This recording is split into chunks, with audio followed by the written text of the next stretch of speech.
Mr. Bennet's property consisted almost entirely in an estate of 2,000 a year, which, unfortunately for his daughters, was entailed, in default of heirs male, on a distant relation; and their mother's fortune, though ample for her situation in life, could but ill supply the deficiency of his. Her father had been an attorney in Meryton, and had left her £4,000. She had a sister married to a Mr. Phillips, who had been a clerk to their father, and succeeded him in the business, and a brother settled in London in a respectable line of trade. The village of Longbourn was only 1 mile from Meryton, a most convenient distance for the young ladies, who were usually tempted thither 3 or 4 times a week to pay their duty to their aunt, and to a milliner's shop just over the way. The 2 youngest of the family, Catherine and Lydia, were particularly frequent in these attentions. Their minds were more vacant than their sisters', and when nothing better offered, a walk to Meryton was necessary to amuse their morning hours and furnish conversation for the evening. And however bare of news the country in general might be, they always contrived to learn some from their aunt. At present, indeed, they were well supplied both with news and happiness by the recent arrival of a militia regiment in the neighbourhood. It was to remain the whole winter, and Meryton was the headquarters. Their visits to Mrs. Phillips were now productive of the most interesting intelligence. Every day added something to their knowledge of the officers' names and connections. Their lodgings were not long a secret, and at length they began to know the officers themselves. Mr. Phillips visited them all, and this opened to his nieces a store of felicity unknown before. They could talk of nothing but officers, and Mr. Bingley's large fortune, the mention of which gave animation to their mother, was worthless in their eyes when opposed to the regimentals of an ensign. After listening one morning to their effusions on this subject, Mr. Bennet coolly observed, "From all that I can collect by your manner of talking, you must be 2 of the silliest girls in the country. I have suspected it for some time, but now I am convinced."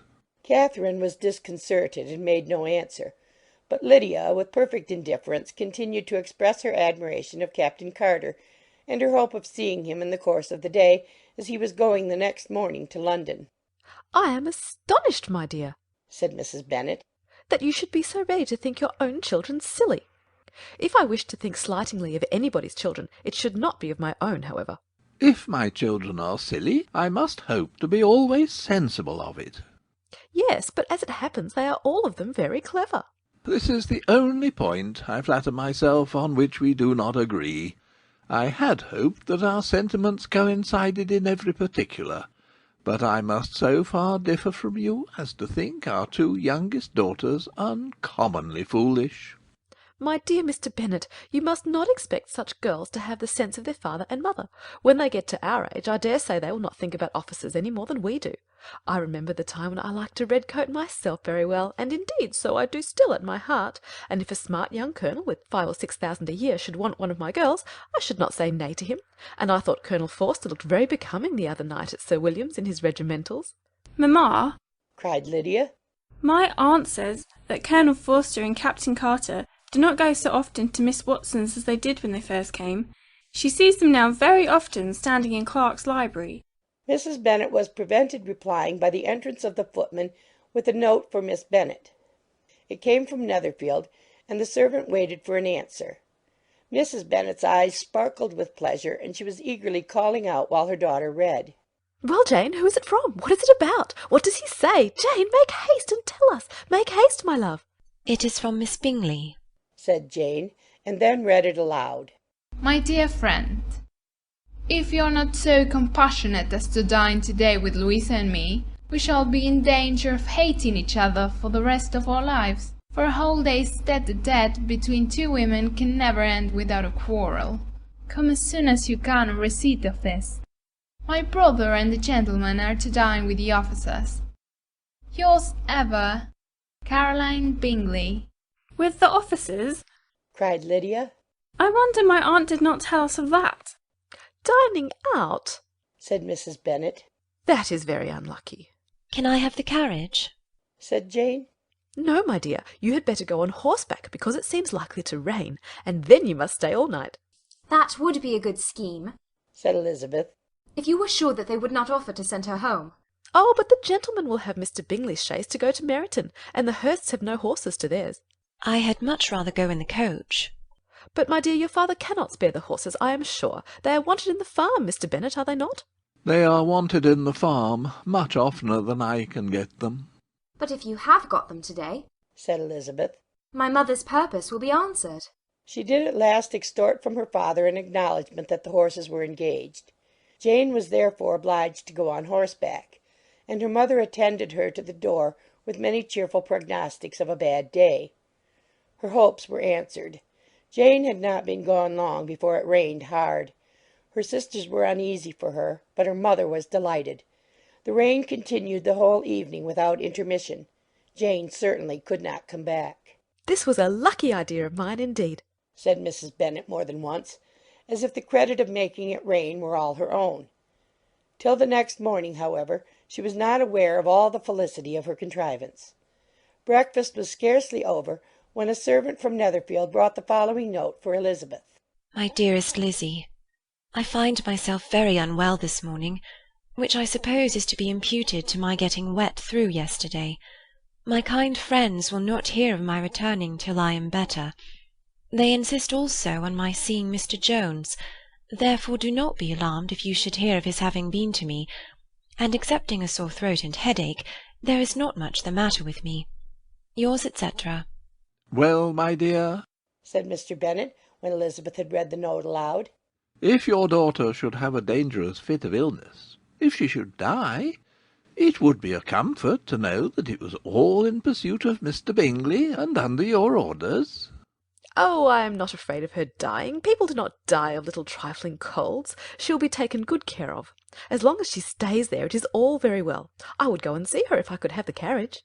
Elizabeth, feeling really anxious, was determined to go to her, though the carriage was not to be had, and as she was no horsewoman, walking was her only alternative.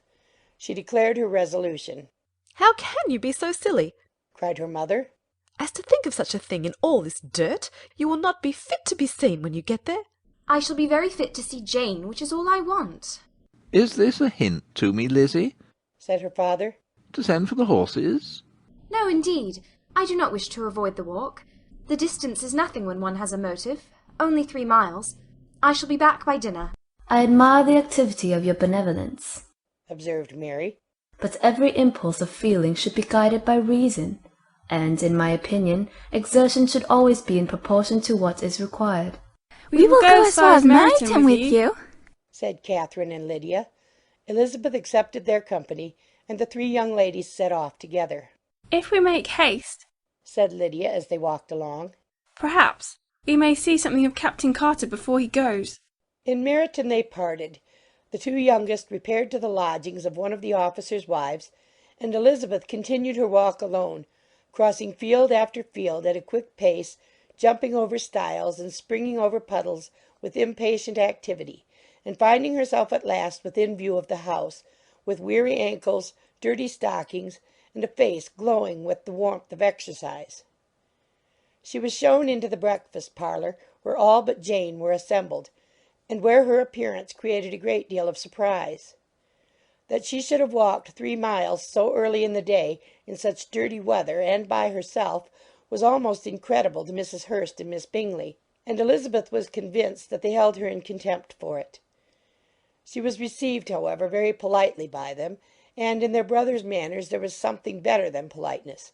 There was good humour and kindness. Mr. Darcy said very little, and Mr. Hurst nothing at all.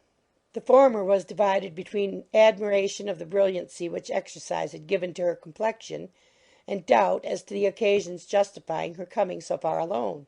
The latter was thinking only of his breakfast. Her inquiries after her sister were not very favourably answered. Miss Bennet had slept ill, and though up was very feverish and not well enough to leave her room. Elizabeth was glad to be taken to her immediately, and Jane, who had only been withheld by the fear of giving alarm or inconvenience from expressing in her note how much she longed for such a visit, was delighted at her entrance. She was not equal, however, to much conversation, and when Miss Bingley left them together, could attempt little besides expressions of gratitude for the extraordinary kindness she was treated with. Elizabeth silently attended her. When breakfast was over they were joined by the sisters, and Elizabeth began to like them herself when she saw how much affection and solicitude they showed for Jane. The apothecary came, and having examined his patient, said, as might be supposed, that she had caught a violent cold, and that they must endeavour to get the better of it, advised her to return to bed, and promised her some draughts. The advice was followed readily, for the feverish symptoms increased, and her head ached acutely. Elizabeth did not quit her room for a moment, nor were the other ladies often absent. The gentlemen being out, they had in fact nothing to do elsewhere. When the clock struck 3, Elizabeth felt that she must go, and very unwillingly said so. Miss Bingley offered her the carriage, and she only wanted a little pressing to accept it, when Jane testified such concern in parting with her that Miss Bingley was obliged to convert the offer of the chaise to an invitation to remain at Netherfield for the present. Elizabeth most thankfully consented, and a servant was dispatched to Longbourn to acquaint the family with her stay and bring back a supply of clothes.